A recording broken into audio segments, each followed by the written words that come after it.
దేవుడి నామానికే మహిమవని.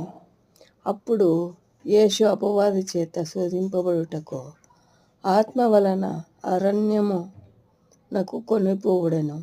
40 దినములు 40 రాత్రులు ఉపవాసముండిన పిమ్మట ఆయన ఆకలి కొనగా ఆ శోధకుడు ఆయన యొద్దకు వచ్చి, నీవు దేవుని కుమారుడు అయితే ఆ రాళ్ళును రొట్టెగా మార్చుము రొట్టె నగునట్టు ఆజ్ఞాపించమనెను. అందుకు ఆయన, మనుషుడు రొట్టె వలన మాత్రము కాదు గాని దేవుడి నోట నుండి వచ్చు ప్రతి మాట వలన జీవించును. మనం ఇక్కడ దేవుడు శోధించినప్పుడు మనుషులు రొట్టె వలనే కాదు తృప్తి పొందేది, దేవుడిని ఇంకా వచ్చే నోటి మాట నుండి ప్రతి మాట వలన జీవించాలనే దేవుడు ఆశ ఉంది.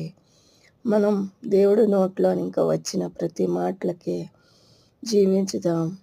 ఆయన అనుకున్న ప్రకారమే బతుకుదాం. ఈ లోకంలో సుఖపడినా కష్టపడినా క్షణమాత్రమైన జీవితం కోసం ప్రయాసపడేవద్దు. ఇక్కడ కష్టపడితే పరలోకం